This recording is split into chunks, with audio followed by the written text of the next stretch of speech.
교육정보의 모든 것, 교육진담입니다. 안녕하세요. 교육진담, 입시 무엇이든 물어보세요 시간입니다. 자, 저희가 그 교육진담 역사상 처음으로 방송을 한번 찍었다가 다시 없고 다시 찍었습니다. 왜냐면 제가 너무 개인적으로 좀 흥분을 하는 그런 어떤 모습이 나타나가지고 죄송스럽게도 여러 패널분들을 모시고 방송을 지금 다시 찍고 있습니다.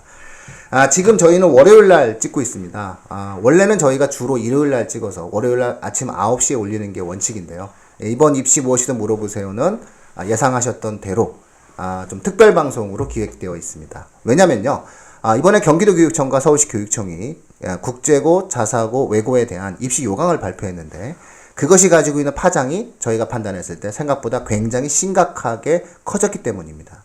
특히 경기도교육청의 발표 시야는 거의 굉장히 많은 혼란을 지금 유발할 수밖에 없는 내용이 만들어져서요. 이 부분들에 대한 청취자분들께 다양한 형태의 이해와 정보를 제공해 드리기 위해서 이 방송을 준비를 했습니다. 그래서 개인적으로 요 40분 동안에 저희가 녹음했었던 내용들이 특정인에 대한 인신공격성 비난이 너무 많았다. 특히 사회자인 제가 인신공격성 비난을 했다. 뭐 이렇게 얘기해가지고 좀 문제가 있지 않느냐 해서 곰곰이 고민한 끝에 정보 전달 위주로 다시 정제되고 순화된 모습 속에서 방송 진행하도록 하겠습니다.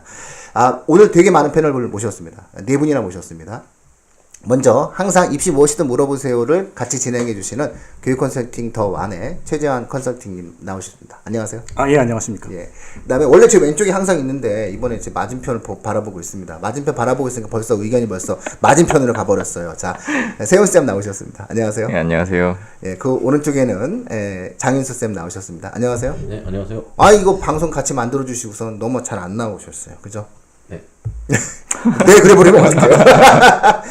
자, 수지 월가교육의 김홍창 원장님 나오셨습니다. 안녕하세요. 네, 안녕하세요. 자, 경기도교육청이 뭔가를 결정했어요. 그죠, 재환쌤? 네, 그렇죠. 예. 예. 이번 그 결정 사안에 대해서 그 외고와 자사고 국제고를 준비하시는 어머님들이 좀 이해하실 수 있도록 한번 그 개략적인 설명을 좀 부탁드릴게요. 예, 일단은 특목고가 일반고랑 같이 이제 후기 동시 전형한다는 거는 이전에 나왔기 때문에 충분히 알고 계셨을 거예요. 근데 저희가 그 전에 예상했던 게 특목고가 떨어지면 지역 일반고에 이제 추가에 이제 그 배정받아서 갈 것이다라고 예상을 했는데 경기도교육청이 이번에 굉장히 강력한 그 정책을 가져왔어요. 그래서 이제 특목고 학생이 떨어지게 되면 그 다른 특목고 추가 모집에 응시를 하거나 아니면은 다른 비평준화 지역 추가 모집에 응시할 수 있다라는 식으로 나온 거죠. 그러니까 이제 자기 동네에서 만약에 저기 평준화 지역에 있던 학생이 특목고를 지원해가 떨어지면은 다른 지역 추가 모집에 갈 수밖에 없는 이제 상황이 된 거죠. 네.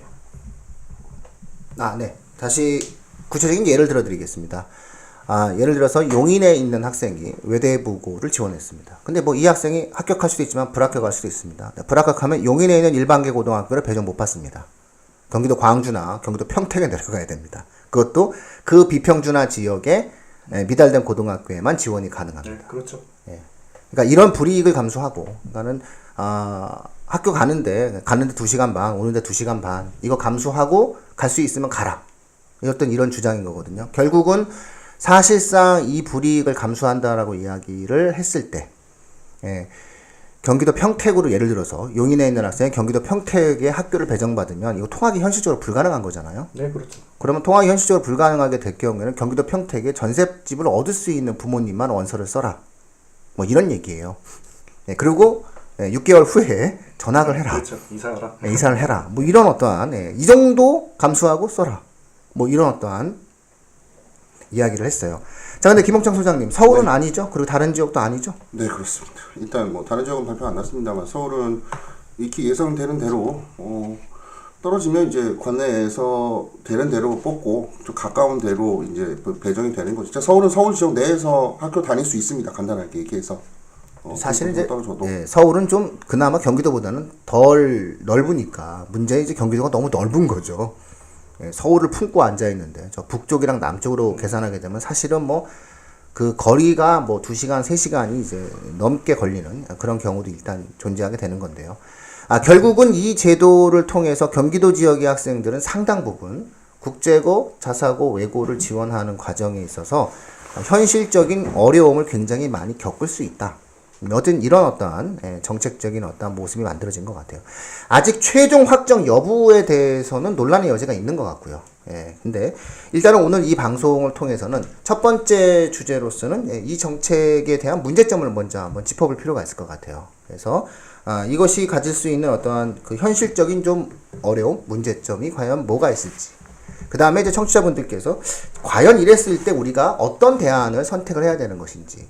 그 다음에 이제 마지막 세 번째로 그럼에도 불구하고 특목고를 가는 것이 맞느냐, 원서를 쓰는 것이 맞느냐, 준비를 하는 것이 맞느냐에 대한 이런 세 가지 주제로 큰 틀에서 한번 이야기를 해보겠습니다. 뭐 이게 교육진담의 늘 맞는 방식이라는 거죠. 자, 알겠습니다. 제가 좀 전에 굉장히 잘못한 것 같습니다. 자, 첫 번째로 문제점에 대해서 한번 지적을 해 주시죠. 과연 이 정책이 최종 집행이 안 될 거라고 보시는데요, 김옥장 소장님은. 네. 왜 안 될 거라고 생각하십니까? 일단 뭐 전화통은 마비됐다고 합니다. 경기도 교육청이. 네. 가장 큰 현실적인 문제점은 뭘까요? 아니 너무 형평성에서 어긋나요. 다른 지역에 비해서 경기도에 산다는 이유 하나로 너무나 엄청난 불합리함과 불리함을 안아야만 하는 거죠. 그들은 그냥 경기도에 살았을 뿐이죠. 그것도 경기도의 평준화 지역에 살았을 뿐이에요. 근데 그것 때문에 이런 엄청난 거, 그러니까 학교를 지원하는, 솔직히 말해서 저는 자사고 특목고가 뭐라고 이렇게까지 하는지는 모르겠어요. 그게 뭐 이렇게 큰 일이라고? 근데 그걸 하려면 집안 전체가 각오하라라는 얘기잖아요. 이사가라라는 얘기입니다. 떨어지면 그것까지 각오해라. 학생 개인의 일이 아닌 거예요. 이것부터가 저는 일단은 형평성이 어긋난다고 생각을 하고, 다른 지역 서울이나 뭐 다른 지역 경기도 비평준화 지역 학생들은 예전하고 크게 달라지지 않았어요. 한번 나는 지원해 볼 수 있어. 떨어지면 어쩔 수 없지 뭐 한번 도전해 볼 수 있어라고 하는 어떤 그런 부분이 있는데, 인생 걸고 도전을 해야 되는 어떤 상황이 발생하는 거죠. 굳이 경기도 지역의 평준화 학생들에게만 이렇게 형평성이 너무나 어긋나는 이런 방식으로 접근을 해야만 하는가라고 하는 문제에서 충분히 다른 방식으로 뭐 자사고 특목고 뭐 싫어하고 뭐 교육 정상시키고 싶고 이런 거 알겠는데, 뭐 단계적으로 갈 수도 있고 충분히 시간을 두고 해결할 수 있고 다른 방법으로 충분히 할 수 있는 부분이고, 또 지금 갈수록 인기도 떨어지고 있고요. 굳이 큰 문제가 발생하고 있지도 않고, 사실 저는 개인적으로 이게 왜 문제인지도 모르겠고, 솔직히 말해서 자사고 특목고가 입시 뭐 사교육의 주범이라고 생각하지도 않고요. 그럼에도 불구하고 이런 식으로 극단적으로 처리했다라고 하는 것은 너무나 큰 문제죠. 또 문이과 융합이라고 하면 학생에게 선택권을 줘야 되는 것인데, 이것을 또 정면으로 사실은 어떻게 보면은 그냥 관내 일반고등학교 가죠. 왜 굳이 그런 데 갑니까? 라고 하는 거잖아요. 근데 관내 일반고등학교를 가는 것 또한 자기 의지대로 갈 수도 없어요. 그러니까 또 거기에서도 선호하는 학교가 있고, 선호하는 내 집 옆에 있는 학교 가고 싶은데 그것도 자기 마음대로 되는 건 아니잖아요. 또 이런 문제들도 있고, 학생의 선택권의 어떤 문제, 그러니까 저는 이제 지원하는 문제가, 외고나 특목 자사고를 지원하는 문제가 자기가 원하는 프로그램을 찾아서 지원하는 측면이 굉장히 많다고 생각을 하거든요. 제가 이 학교를 가면 어떻게 해야 될지는 모르니까, 나는 일반고는 아직 불투명하니까. 그래서 아예 분명하고 투명한 그 학교에 가서 이런 공부를 하겠다라는 계획이 있는 것인데, 아예 그거를 집안 전체가 고민하고 아니면 떨어지면 인생 걸어라라고 이런 식으로 이렇게 나와버리는 거죠. 다른 어떤 데도 아니고 경기도 지역 평준화 지역에 사는 학생들에게만, 이게 가장 저한테 큰 문제라고 생각을 합니다. 자, 그러면 일단은 이야기를 정리를 해보면, 서울시 교육청 같은 경우에 있어서는 이제 예를 들어서 서초구에서 시험을 봐서 떨어진 학생들은 서초구에 배정될 가능성이 있는 거죠. 네. 그런데 가능성이 있는 거죠. 보장은 아니지만 어쨌든 3단계 배정이니까 네. 30-40분 거리에 있는 학교들로 지원 가능하게 돼 있어요. 그러니까 뭐 거의 대충 배정이 뭐 된다고 볼 수 있는 거죠. 그래서 문제는 이제 경기도 같은 경우에 있어서는 사실 비평준화 지역이 경기도 평택, 그다음에 아마 오산도 그쪽이라고 알고 있어요. 남양주, 화성, 뭐 이렇게 남양주, 있습니다. 화성, 그다음에 경기도 광주군이에요. 물론 문제는 경기도 광주군이 굉장히 접촉면이 넓어요. 자, 이 지역이 결국은 비평준화인데, 그러면 이 비평준화 지역에 있는 학생들이야 뭐 괜찮아요, 그쵸? 원래 이렇게 써서 떨어져서 가면 이제 자기 동네에서 미달된 데를 찾아가면 되는데, 문제는 평준화 지역에 살고 있는 학생들이죠. 평준화 지역에 살고 있는 학생들을 굳이 비평준화 지역으로 가라고 얘기를 한다는 거예요. 여기서 가장 크게 문제가 되는 것은 현실적인 통학거리의 불편함을 분명히 주겠다는 거죠. 근데 이 통학거리의 불편함이다라고 하는 것은 이제 2시간 반 정도, 많이 잡으면 2시간, 1시간, 뭐 이런 어떤 과정이 만들어진다면, 결국은 이제 이 통학거리를 현실 속에서 받아들인다라고 이야기하는 것은 일단은 정책에 대한 내용을 놓고 본다면 통학거리에 불편함을 주겠다는 건데요. 이게 현실에서는 어떤 문제를 불러일으키냐면 부모의 경제력이 비평준화 지역에 주거 공간을 마련해 줄 수 있을 정도의 능력이 되면 써보시든가가 되는 거예요. 이게 본인들은 그렇게 의도하지 않았어요. 본인들은 그렇게 의도하지 않았다 하더라도 현실에서는 오히려 돈 많은 학부모들에게만 특목고 지원의 기회를 준 거예요. 그러니까 우리가 본인이 의도하지 않은 결과를 만들어내는 경우가 많아요. 그래서 통섭이 필요한 거고요. 그래서 종합적 그 판단 능력이 필요한 거예요. 정책 당국자는 어느 하나만 바라보고 정책을 결정하면 안 돼요. 자, 그런데 문제가 되는 거는 뭐냐면 이 상황에서 만들어지는 어떠한 제도와 정책이 갖고 있는 결과물적인 부분이에요. 그 결과물이 무엇이냐? 한번 생각을 해보세요. 성남에 있는 학생이 예를 들어서 외대부고 원서를 썼어요. 불합격을 했어요. 자, 그러면 이 성남에 있는 학생의 학부모가 경기도 평택에 있는 일반계 고등학교를 가야 돼요, 애가. 현실에서 불가능합니다. 어떻게 갑니까? 그렇다고 애를 고등학교 재수시킬 수도 없는 거고. 그러면 경기도 성남에서 경기도 평택에 예를 들어서 전세를 얻어줄 수 있는 약간 6개월이라도 애를 갖다가 살게 할 수 있는 부모, 아니면 서울로 아예 이사 가가지고 강남으로 이사 갈 수 있는 학부모, 이 정도만 원서를 쓸 수 있는 거예요. 나는 정말로 한번 도전해보고 싶고 나는 정말로 그런 부분들에 대한 니즈가 있는 학생들 중에서 부모의 어떠한 경제력이 없는 학생들은 아예 꿈조차도 꿀 수 없는 상황이 만들어지게 되는 거예요. 오히려 굉장히 이재준 교육감님의 교육 철학과는 배반되는 결과예요. 이 통학거리가 갖고 있는 현실적인 고통이 부모의 경제력과 직결된다라고 하는 것들을 이해하지 못한 처사다라는 일단 생각이 들게 되는 거고요. 그로부터 굉장히 학생들에게 불편함을 줄 수밖에 없게 될 거예요. 결국 경기도 지역의 특목고는 일단은 부모 경제력이 없으면 지금 현재로서는 지원 자체를 할 수 없는 상황이 만들어지게 된 거죠.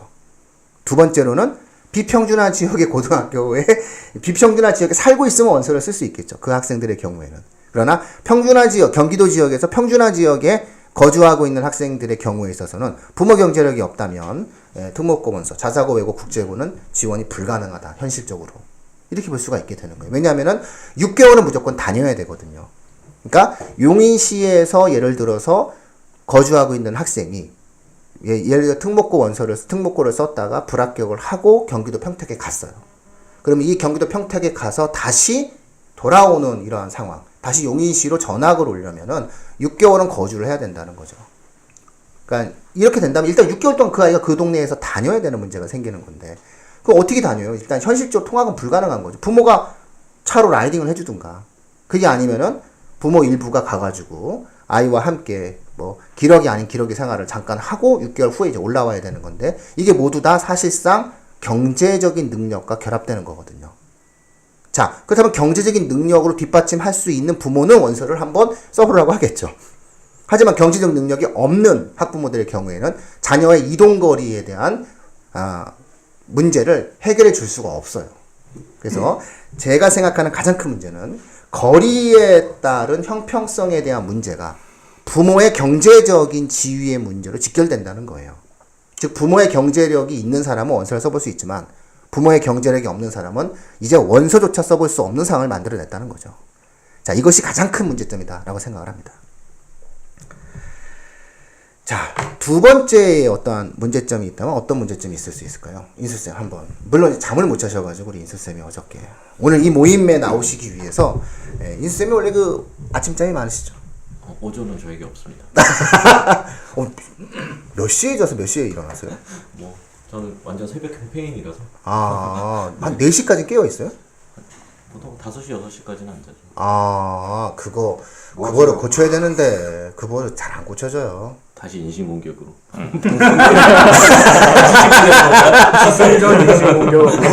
제가 오늘 이거 진짜 이게 교육진담이 원래 나름 이렇게 정보 전달 때문에 제가 이게 꾹 참고 있는 부분, 저 다른 팟캐스트 가서 한번 이 주제로 한번 얘기해 보고 싶어요, 진짜. 제가 내가 이렇게 개인의 인신공격을 잘할 수 있나? 이런 것을 한번 보여드릴 수 있을 것 같아요.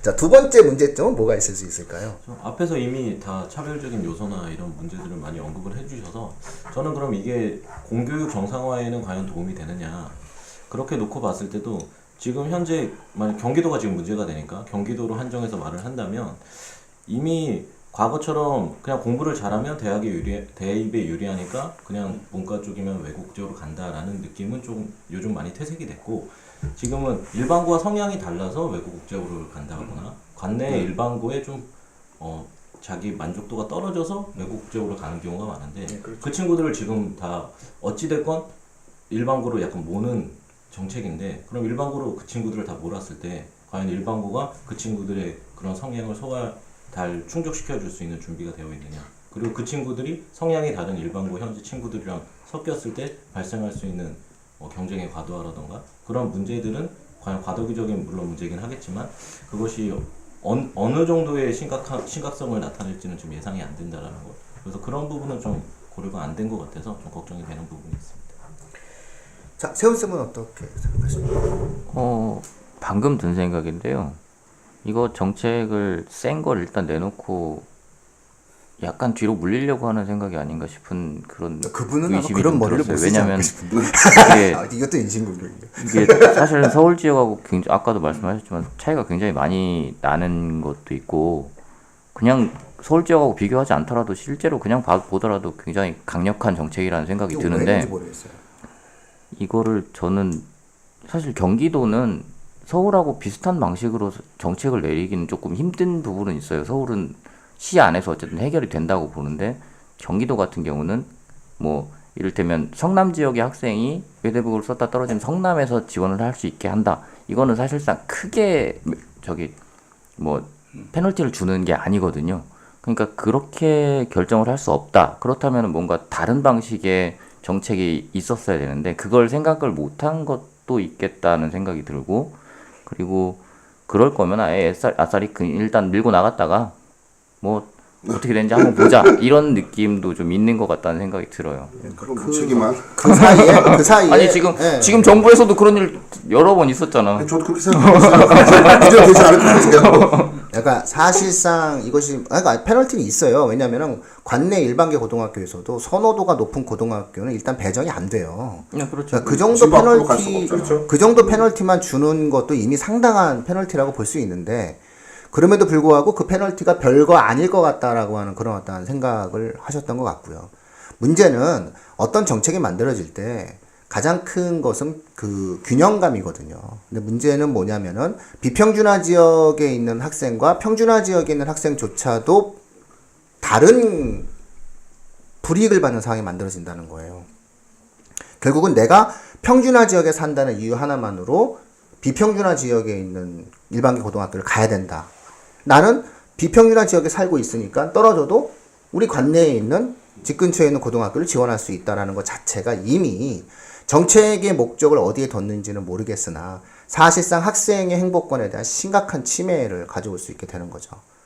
결국은 법으로 해결을 해야 될 것을 법으로 해결하지 않고 정책적 수단으로 해결하려고 하다가 생기는 불합리성을 좀 만들어낸 게 아닌가. 굳이 이렇게까지 해야 될 이유가 뭐가 있는가. 이게 과연 현실적인 방법인가라는 어떤 생각을 갖게 되고요.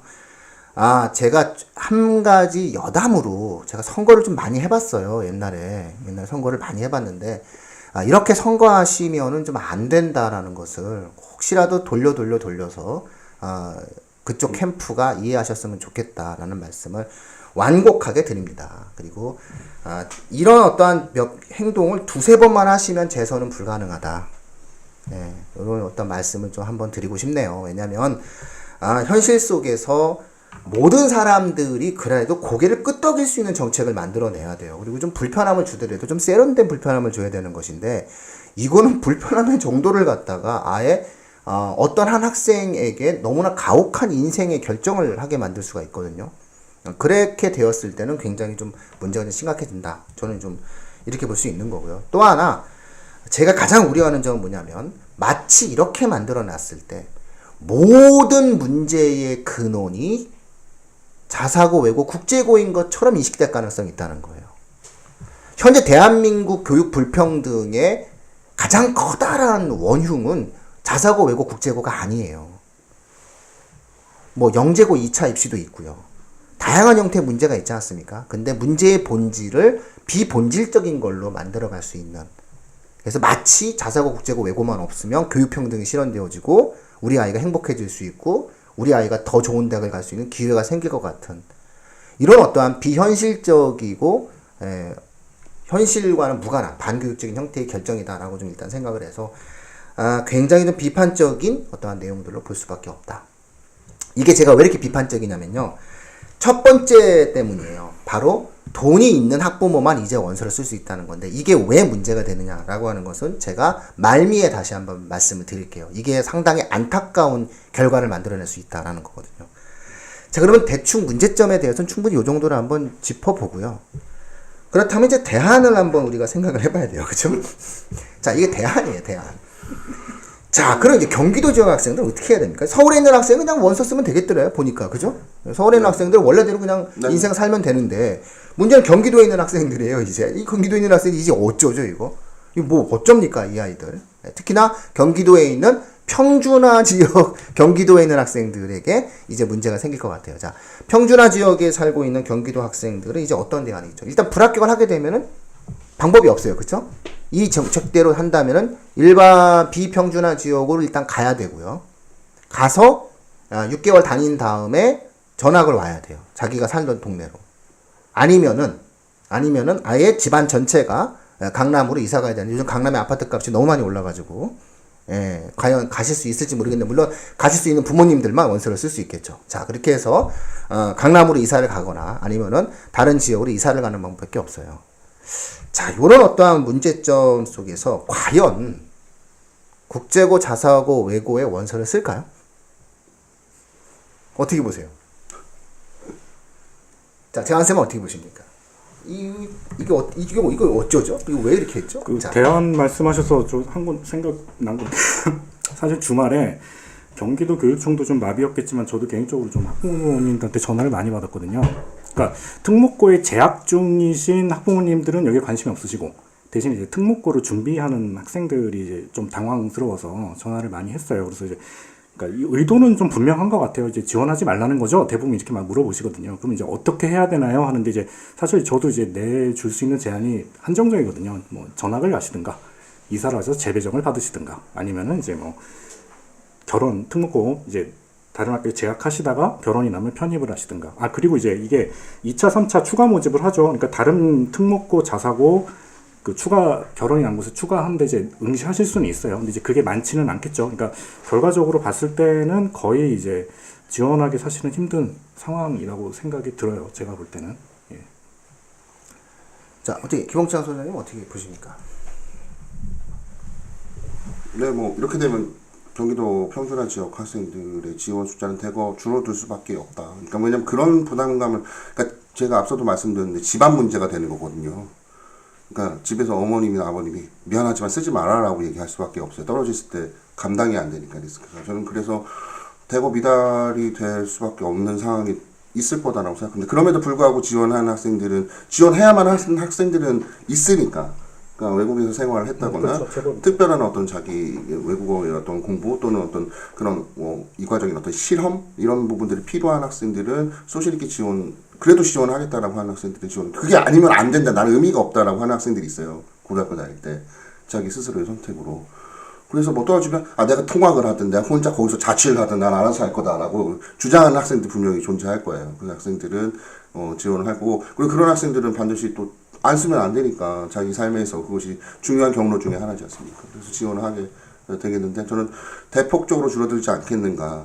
여기서 이제 따져봐야 될 것은, 저는 그래서 많은 미달이 날 거고 그 뒤에 2차, 3차 뭐 추가로 뭐 들어갈 수 있으면 들어갈 수 있는 것인데 이과적인 성향을 갖고 있는 학생들은 거기서 또 불리해질 것이다. 왜냐면은 외고는 많이 좀 결혼이 나서 어느 외고든 사실 그 외국어를 어느 학교 가서 배울 수는 있겠으나 만약 결혼이 난다면, 근데 뭐 실험이 필요한다거나 뭐 그런 생각을 하고 있는 학생들은 현실적으로 솔직히 갈 데가 없어요. 자사고 외에는. 근데 거기 안 되고 만약 2차, 3차 안 되고 이랬을 경우에는 정말 크게 뭐 꼬이게 되겠죠. 그런 문제들이 있습니다. 그래서 저는, 네, 알겠습니다. 자, 세훈쌤은 어떻게 보시나요?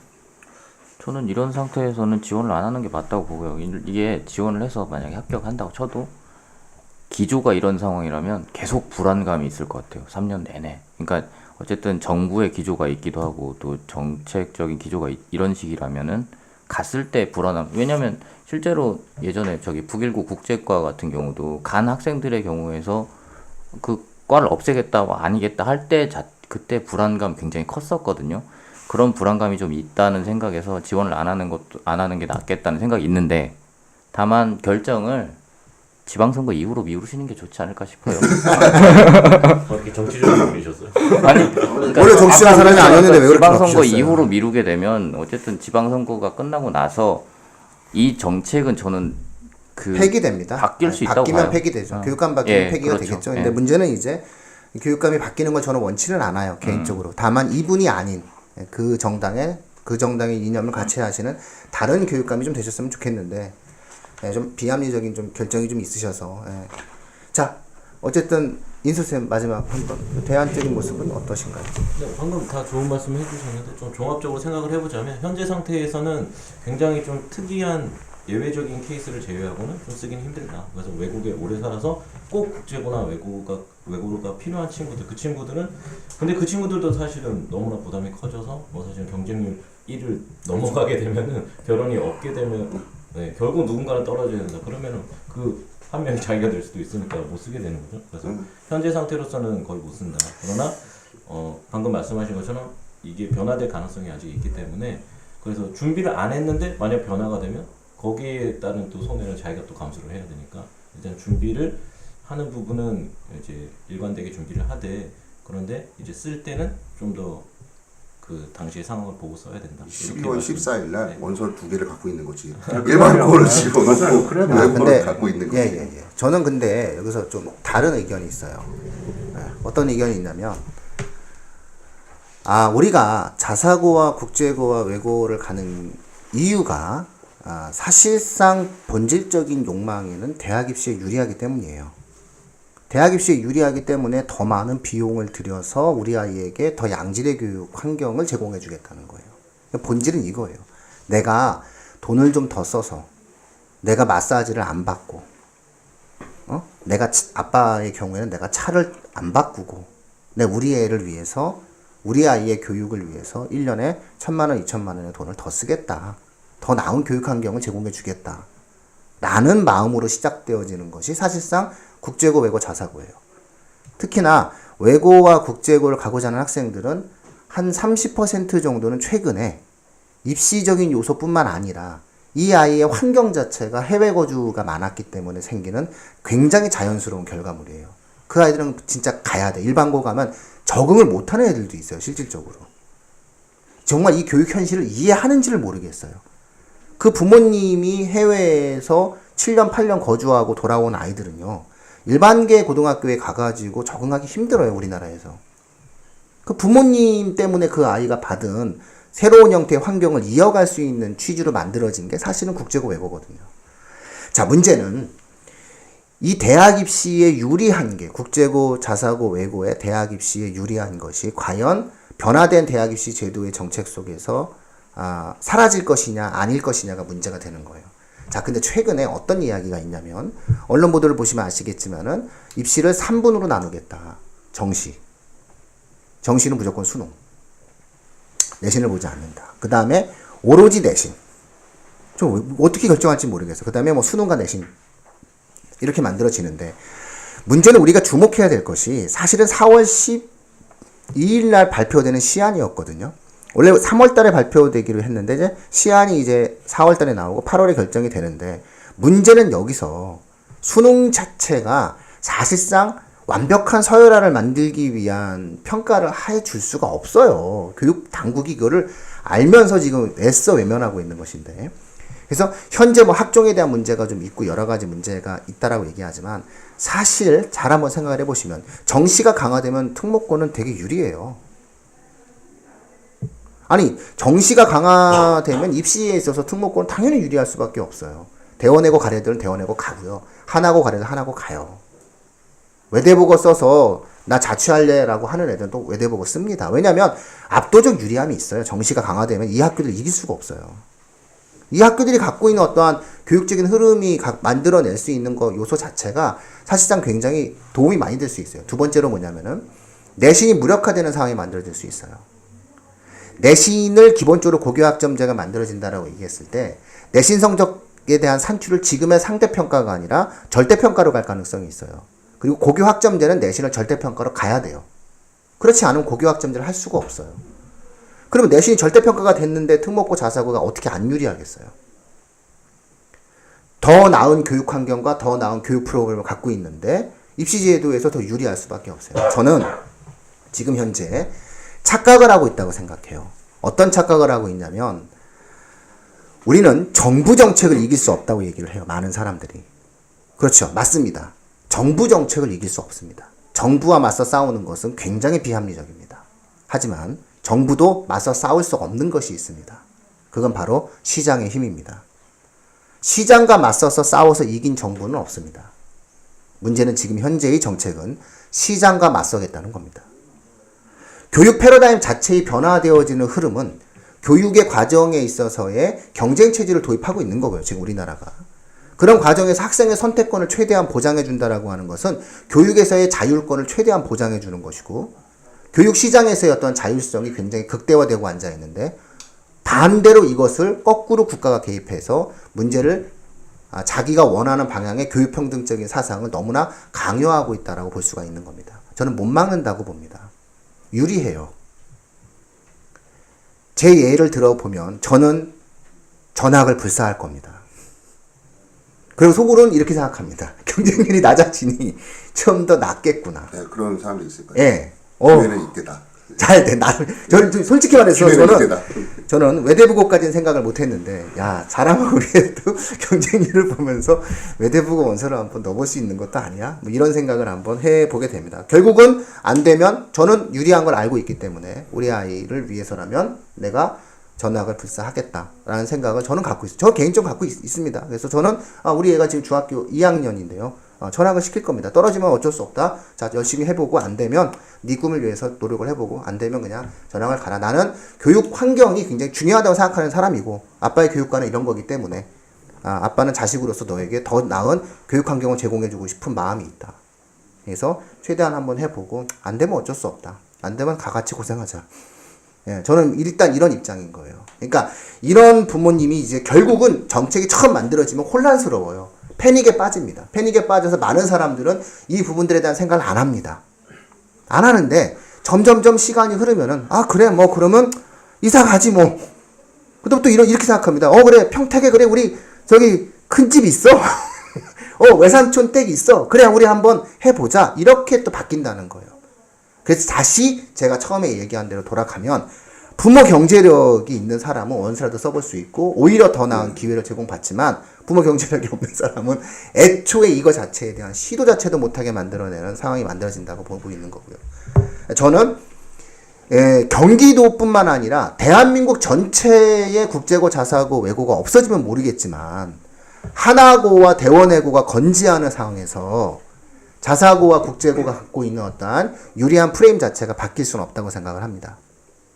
그렇기 때문에 모든 것을 결정을 하는 예를 들어서 모든 학교들, 모든 대한민국의 외고 국제고 자사고가 불이익을 받는 것이 아니라 경기도 지역에 거주하고 있는 경기도 지역의 평준화 학생들만 사실은 좀 뭔가에 대한 문제를 좀 불러일으킨다라고 했을 때에는 정책적 실효성이라든가 이런 내용들을 보았을 때는 그다지 없다라고 보여지게 되고요.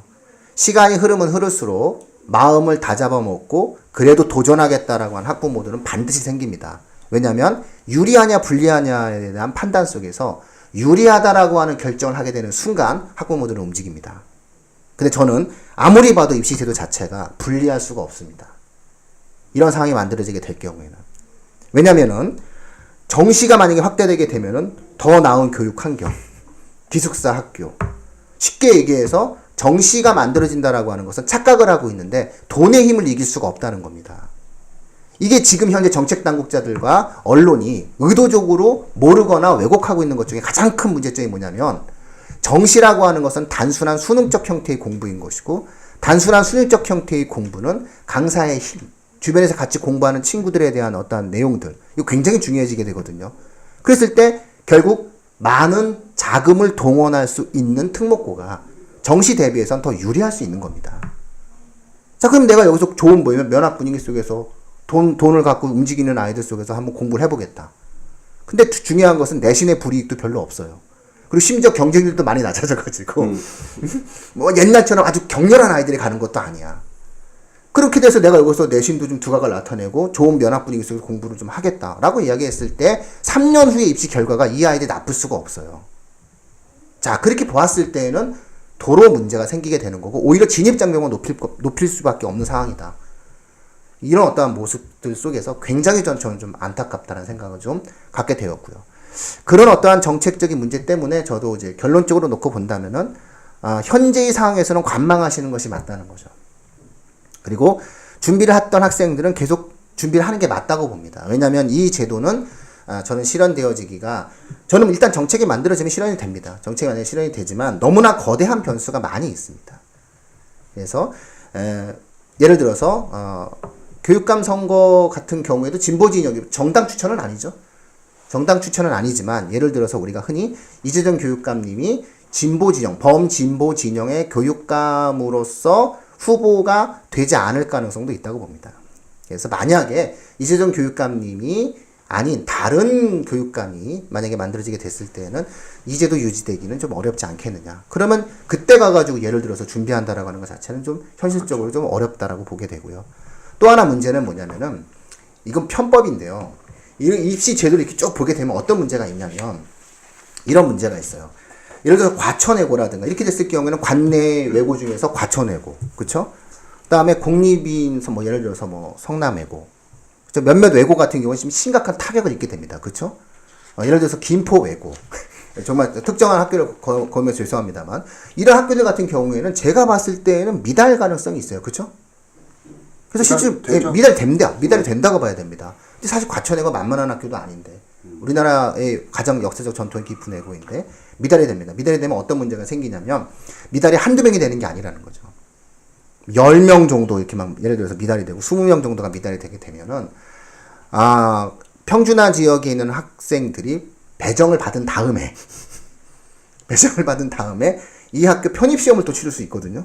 3월 달에 치르는 편입시험을 보게 되면은 또 굉장한 또 편입시험 열풍이 또 불어닥칠 수가 있게 됩니다.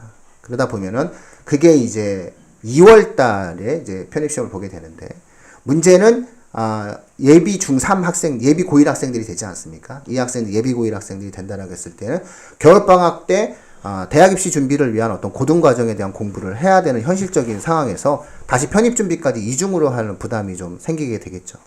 그렇기 때문에 미리 지금서부터 뭔가 준비를 해 두는 것조차를 안 할 필요는 없지 않느냐. 조금이라도 좀 어쨌든 아주 몰입해서 뭔가를 준비하는 것은 필요가 없겠지만 그래도 내가 이런 쪽에 대한 생각을 갖고 있는 학생들이라면은 뭔가에 대한 고민을 해볼 필요가 있겠다라고 좀 생각을 하게 되고요.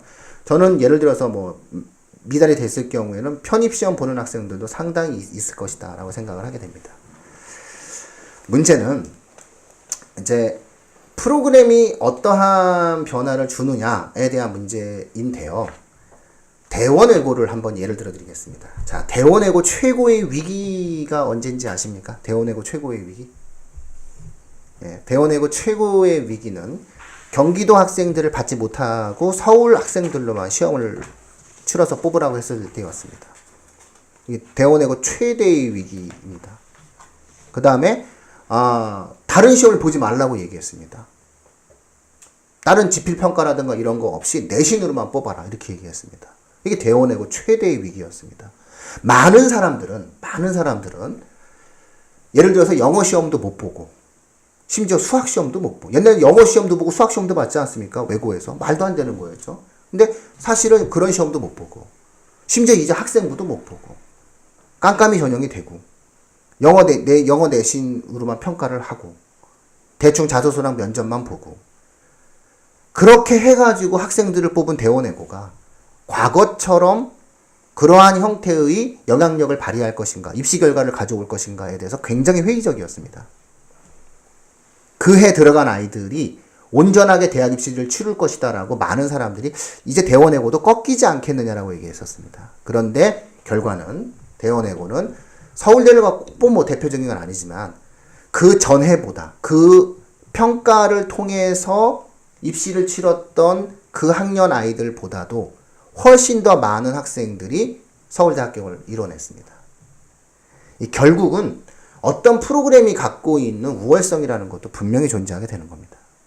그런 과정에서 돈의 힘으로 결국은 자본이 투여되고 그 자본을 통해서 어떤 교육의 환경을 만들어가고 있는 이 과정에서 가지고 있는 어떠한 자사고와 국제고 외고가 갖고 있는 어떠한 자기만의 어떠한 독특한 경쟁력이다라고 하는 것은 학교를 아예 법령으로 없애기 전까지는 없앨 수가 없다는 겁니다. 그러니까 교육 당국자가 만약에 없애고자 한다는 마음이 있고 교육평등을 추구한다면 그것은 국민적 공감대와 합의의 과정을 거쳐서 법률의 힘에 의해서 자사고, 국제고, 외고를 평준화시키고 그 기능을 일반고로 분산시키는 정책적 결정을 하는 게 맞습니다. 법률적으로. 자, 저는 일단은 이렇게 생각을 합니다. 제가 조금 오늘 말이 길었는데 그래도 첫 번째 방송처럼 인신공격은 하지 않았습니다. 저희가 지금 이게 두 번째 찍는 과정에서 이런 어떤 내용들이 만들어집니다. 자, 대략적으로 좀 방송을 하다 보니까 또 우리도 정리가 되네요. 그죠? 예. 좀 이런 어떤 모습이 있는데. 자, 재환쌤. 네. 자, 이 와중에서 아이들의 일단 충격은 어떤가요? 지금은 막 거의 당혹스럽고 하죠, 애들이? 네, 지금은 뭐 엄청 당혹스럽죠. 예. 그냥 좀 시간이 지나면 또 담담해집니다. 예, 그렇죠. 네.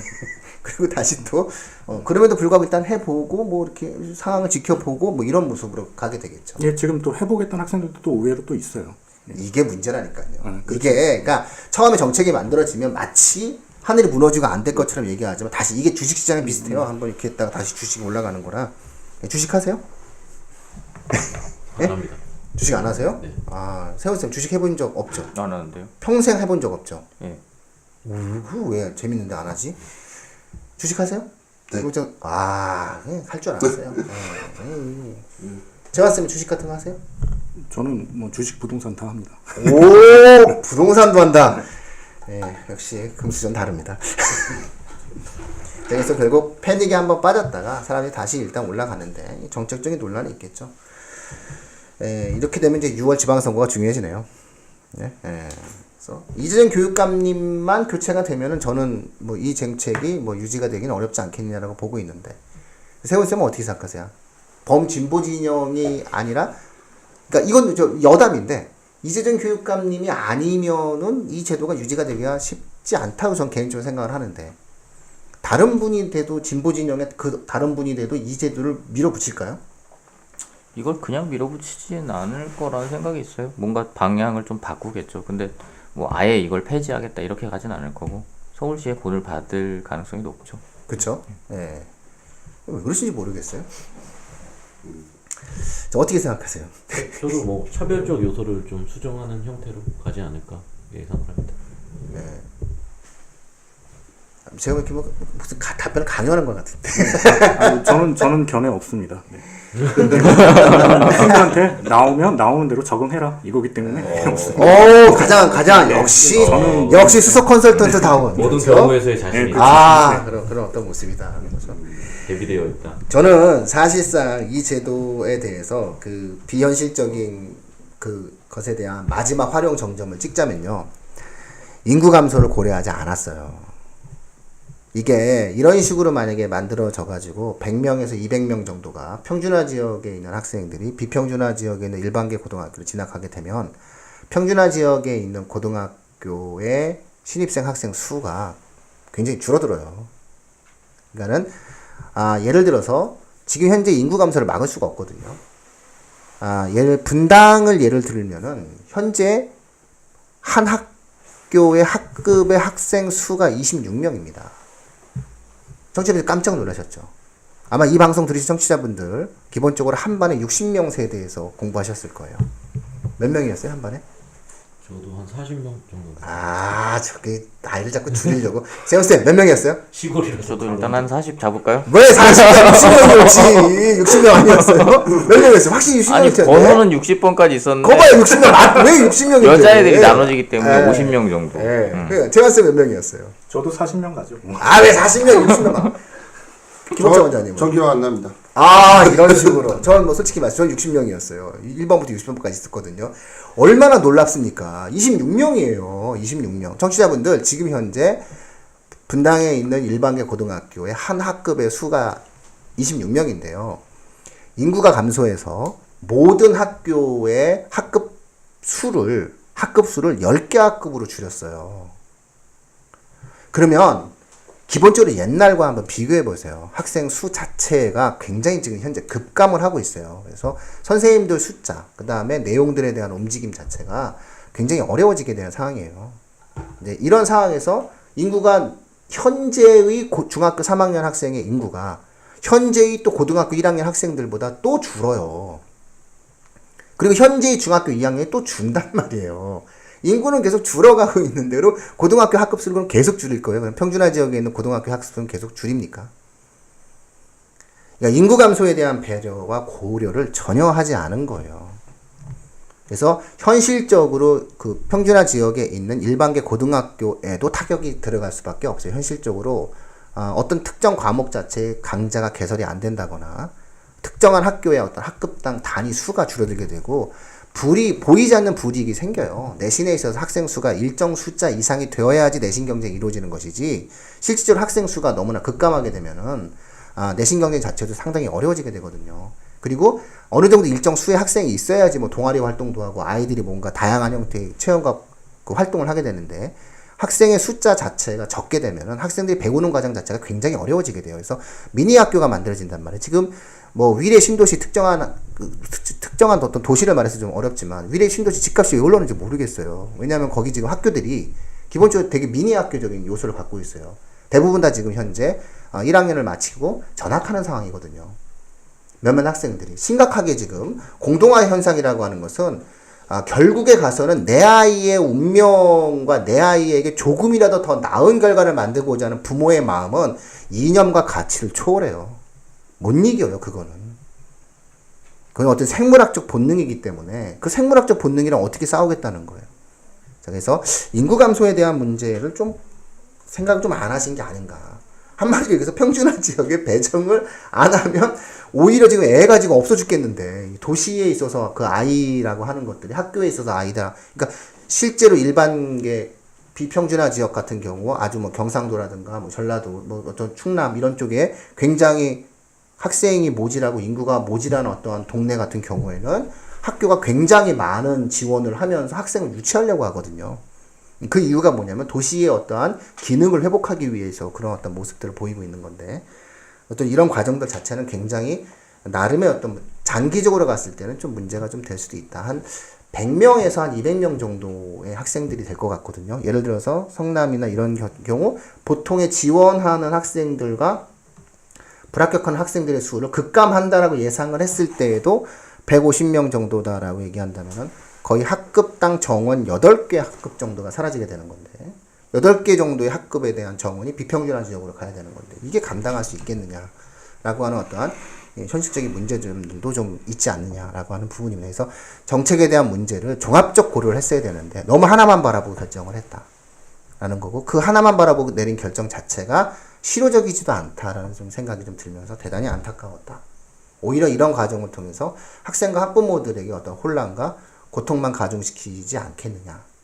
뭐 이런 어떤 이야기들이 좀 생각이 좀 많이 났던 그런 어떤 결과였습니다. 자, 이제 좀 이 정도 정보를 좀 제공해 드렸으면 저희가 해드릴 수 있는 말씀들은 좀 충분히 해드렸던 것 같아요. 그쵸? 6월 지방선거 이후에 좀 한번 상황을 좀 지켜볼 필요가 있지 않느냐라는 거고요. 이 제도와 정책에 대해서는 경기도 교육청의 어떤 최종 확정이다라고 하는 부분들에 대해서 다시 한번 아마 공식적인 어떤 질문을 한번 드려볼 필요가 있지 않을까 싶습니다. 그래서 이게 바뀔 가능성은 있나요? 김옥장 소장님, 네. 이게 정책적인 어떤 법률적 검토를 해보면 배정 계획이니까 이 배정 계획을 바꾸면 되는 건가요? 또 계획을 바꿀 수도 있고 뭐 기간도 바꿀 수 있다. 따라 변경돼서 전형 일정도 교육부 등의 일정에 따라서 변경될 수 있다. 뭐 이렇게 나오는데 저는 뭐 충분히 변경하는 거야. 문제가 안 되죠.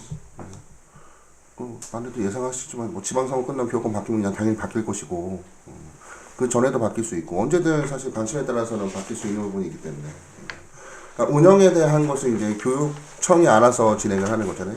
교육청이 알아서 진행하는 그 수장이 교육감님인 거고, 교육청의 입장이 변화되면 이 부분은 어렵지 않게 변화될 수 있는 부분이죠. 그래서 뭐 아주 뭐 최종 뭐 법률적인 결정은 아니다. 뭐 바뀔 수도 있고 바뀌면 또 바뀌는 것에 따라서 좀 대응을 해나가면 된다. 또 이런 말씀하신 것 같고요. 자, 우리 재환 쌤은 뭐 바뀌든 말든 뭐 우리는 어쨌든 정해진 절차에 따라서 적응을 해야 된다. 이런 얘기인가요? 뭐 아무리 바뀌어도 입시는 해야 되니까요. 그렇죠. 예, 그러니까 당연하죠. 뭐. 아무리 바뀌어도 그렇죠. 입시는 이루어지겠죠. 세훈 쌤은 어떻게 보십니까? 뭐 마지막으로. 지금 상황이 아직 정리가 안 된 것들이 좀 있어요. 그러니까 헌법소원 들어가고 행정소송 걸려 있는 것도 있고, 그래서 아직 이게 뭐 저는 확정이라고 생각을 안 하고 좀 어쨌든 두고 보다 보면 달라지지 않을까 싶어요.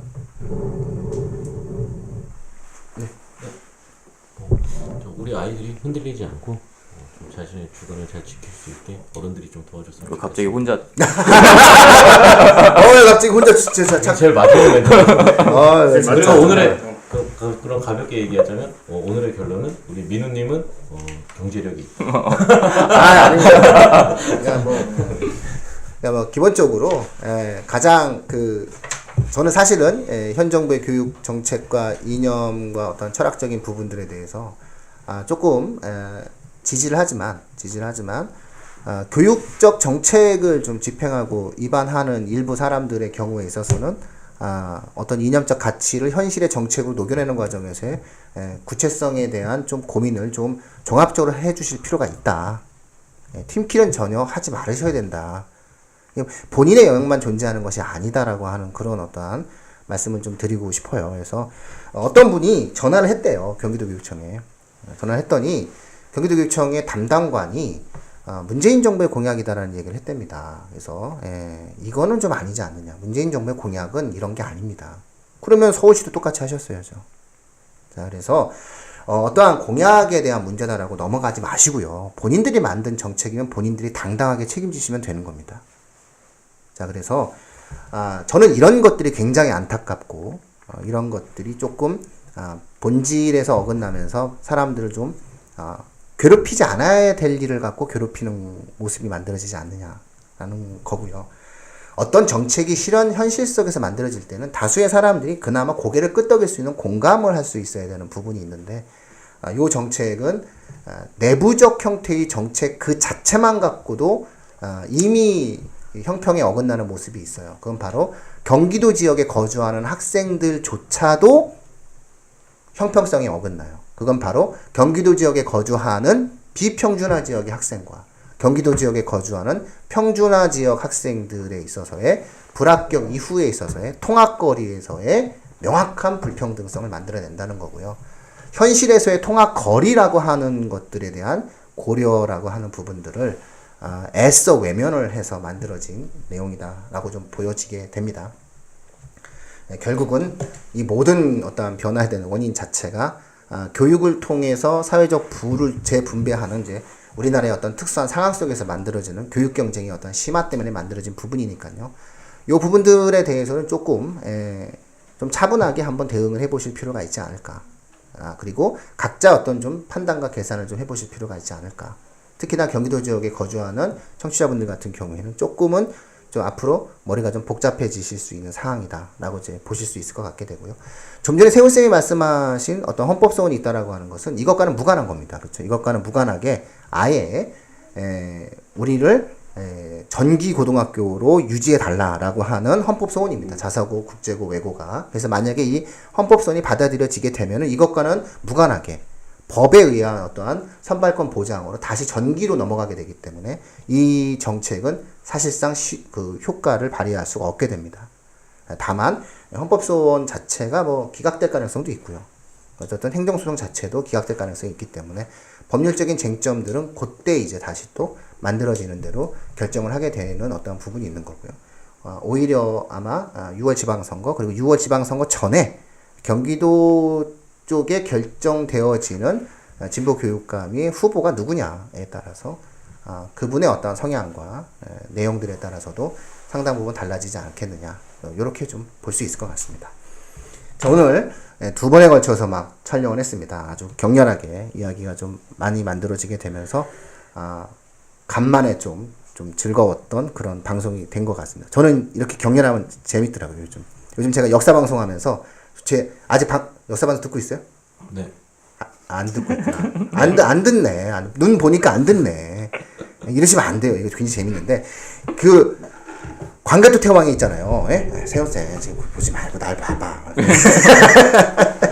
그 광개토 태왕의 그 관미성 전투에 대해서 막 격렬하게 한번 싸운 적이 있어요. 막 이렇게 싸웠다고 표현할 수는 없고 막 관미성이 어디냐 이런 거 갖다 놓고 막 제가 막 논쟁을 막 유발했었습니다. 했더니 막 그냥 뜨거워지는데 아주 오늘 그런 어떤 모습이 좀 약간 연출되었던 것 같습니다. 그 태왕사신기에서 청룡 나왔던데죠? 바로 그때입니다. 바로 그때. 근데 그거는 중국이냐? 그게 그러니까 선동반도잖아. 그 관미성이 역사의 다수파들은 강화도 교동으로 본다는 거예요. 우리나라 국사학자들은 어쨌든 자꾸 옆으로 가니까 이거 마무리해야 될 것 같습니다. 또 청취자분들은 역사에 관심 없으신 분들이 또 많으시니까.